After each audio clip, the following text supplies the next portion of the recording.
In New York, a man assaulted a woman on a subway for wearing a face mask. And in another incident, an Asian American student was simply standing on the sidewalk when a woman punched her while yelling coronavirus insults, possibly causing a dislocated jaw. In Texas, a man stabbed 3 Asian Americans, including 2 young children, at a Sam's Club, saying that he wanted to kill Asian Americans. In San Francisco, an elderly Asian man was simply collecting cans on the street when he was taunted and attacked by those saying that they hated Asians.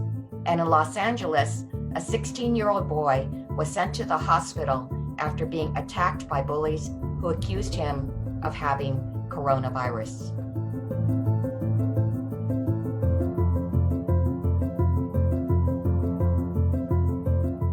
Okay, why do you keep calling this the Chinese virus? There are reports of dozens of incidents of bias against Chinese Americans in this country.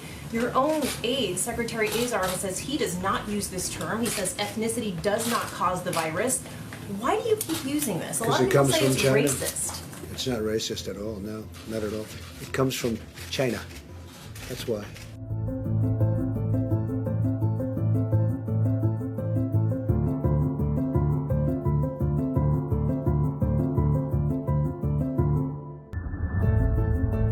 It's very important that we totally protect our Asian American community in the United States and all around the world.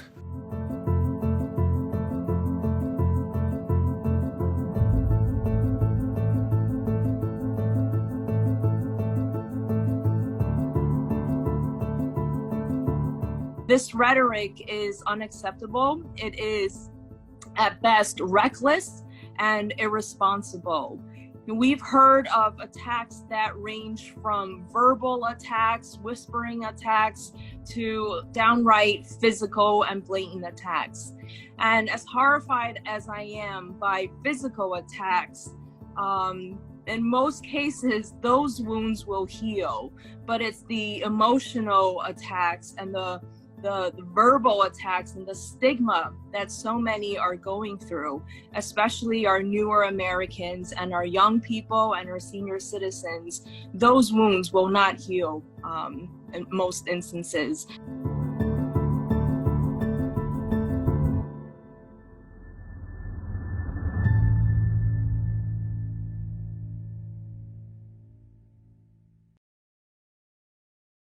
America is not prepared, and nurses are not being protected.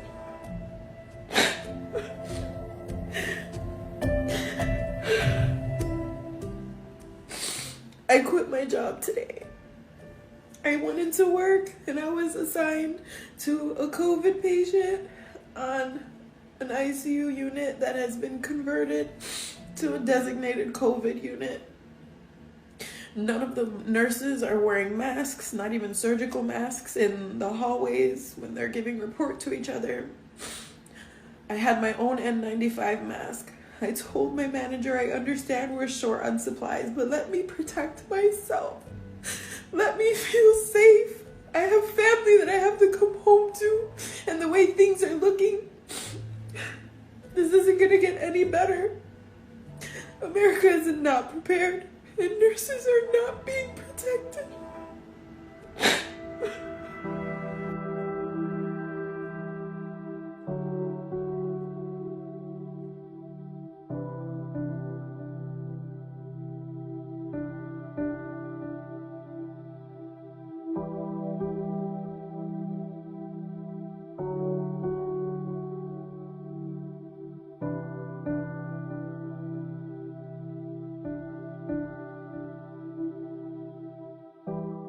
I am very frustrated and I am very afraid, not because I am faced with taking care of COVID positive patients, but because I go there unprepared, unprotected.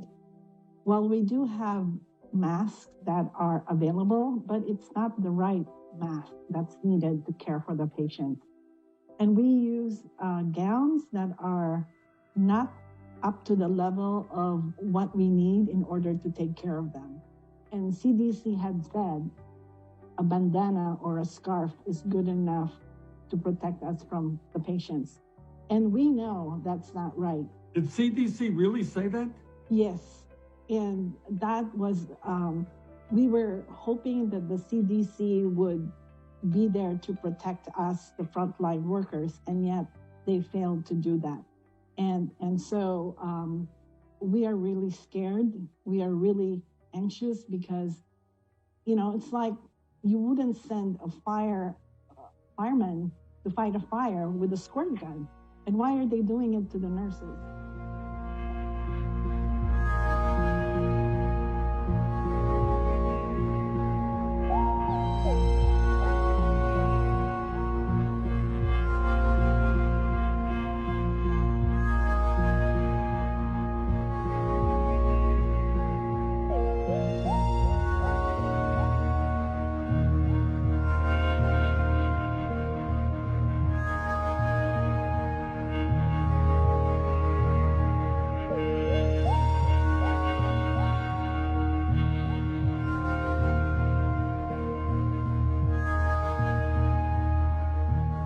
Doing it the way we're doing it is much better. It's really much better.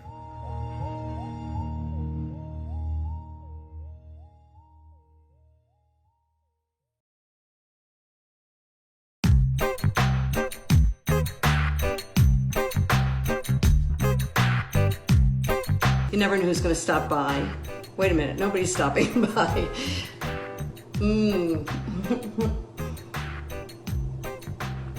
Delicious. During these stressful times, it's really important to keep traditions alive. My favorite tradition is the cocktail hour.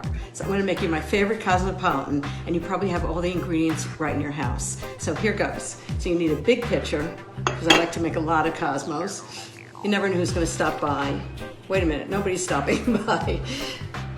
2 cups of vodka, good vodka, and a big pitcher. Just pour it right in. Next is 1 cup of Cointreau or triple sec, any kind of orange liqueur. That's 1 cup. 1 cup of cranberry juice cocktail. I mean, how easy is this? And a 1/2 cup of freshly squeezed lime juice. It's got to be freshly squeezed. Very important. Okay, now that's the pitcher. So now I've got a cocktail shaker, a very big one. And I've got half filled with ice, ready to go. Just gonna pour the cocktail in. Oh, this smells so good. Just what everybody needs, right? Put the lid on and just shake it up. Okay, you have to shake it for 30 seconds. You have lots of time, it's not a problem. 30 seconds. Oh, that's gonna be good. During a crisis, you know, cocktail hour can be almost any hour. Okay, now, the last detail is really important, a good martini glass. I'm gonna show you the one I like. I would say In these times, this is really important. So just pour it right in. Oh, doesn't that look fabulous? Nice and cold. And lots of it. And I would say, stay safe, have a very good time, and don't forget the cocktails.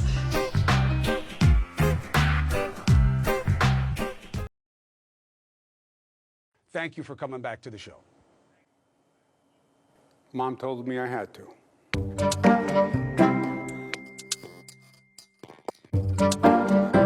Governor Andrew Cuomo, I appreciate you coming on the show. Thank you. I love you. I'm proud of what you're doing. I know you're working hard for your state, but no matter how hard you're working, there's always time to call Mom.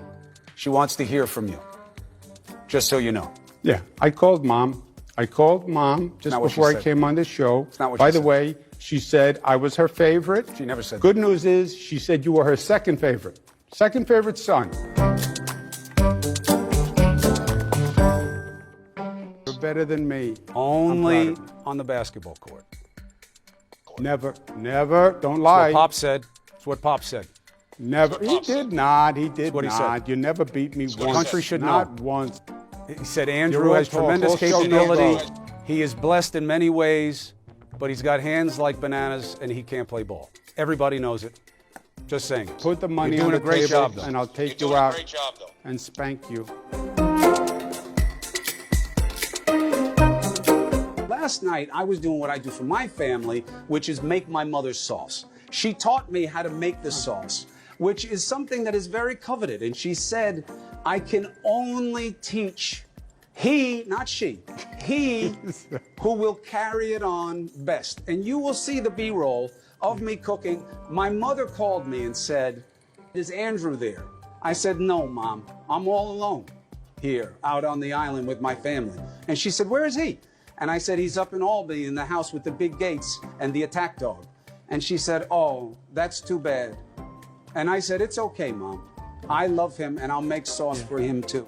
And she started to cry and then I said goodbye. Yeah, That's what happened. You've always been good at manipulation. You've always been good at manipulation. You've always been the meatball of the family.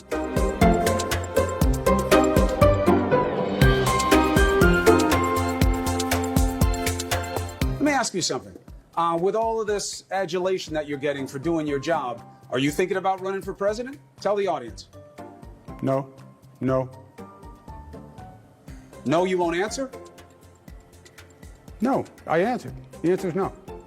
No, I answered you're the not question. thinking about it? Sometimes it's one word. I said no. Have No. you thought about it? No.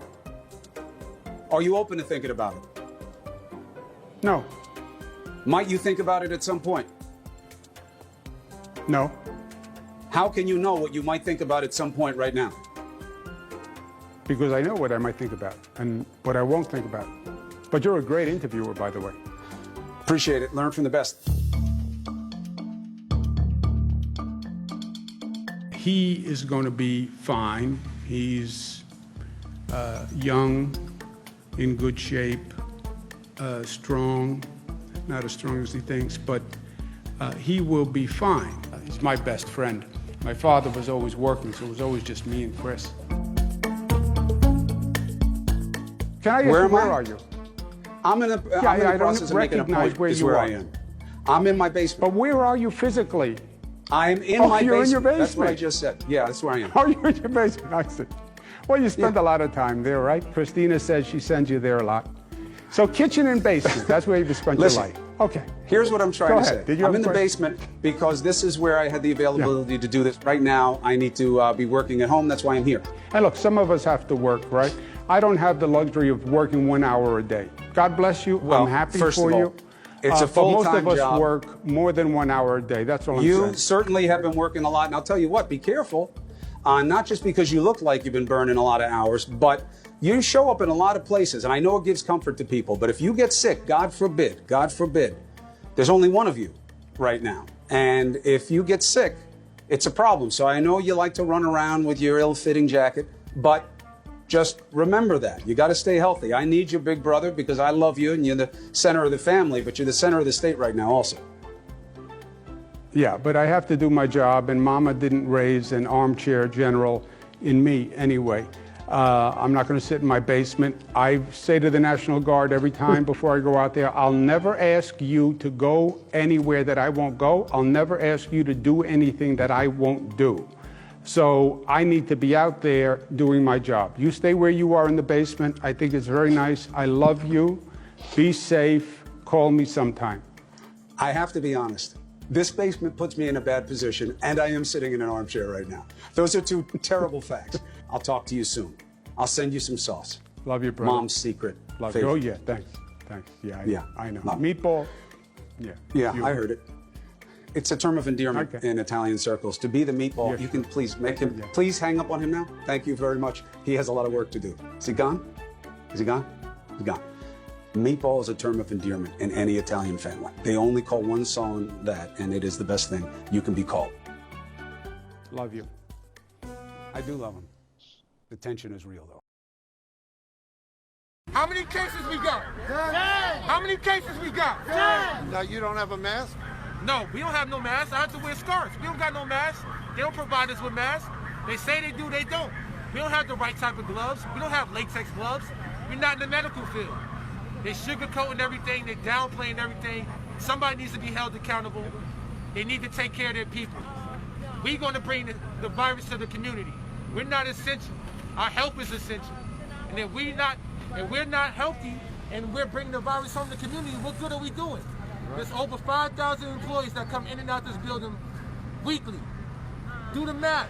This virus spread to 2.5 people. Do the math. That's the epic center right there. New York State, New Jersey, 5 boroughs come to this building. 5 boroughs. They take that 40 bus. They take that subway. We don't know where these people are coming from. They're hiring every day. 40 people a day. We don't know who's diagnosed or not. It's too late. It's too late. They can't do nothing to stop it. What they should have did was quarantine the building 2 weeks ago, and they didn't do it. So now we got 10 cases in the building that y'all don't even know about, but y'all know about now. Something has to stop, and something will happen. I'm going to City Hall. We're not done here. Today was a cry for help. We did exactly what we wanted to do. We wanted to draw attention to Amazon, draw attention to what they're doing really, and we did just that. Today was a success. Today was a win for us. We want to get the governor's attention. Just like Kentucky, the governor had to step in and close the building down. All them people are being paid until April 1st. Why can't we get the same thing here? We're the same type of building, and we got way more people. This is the largest building in the tri-state, but it's all about the money. This is the highest paid building. So we want it shut down. That's all we want.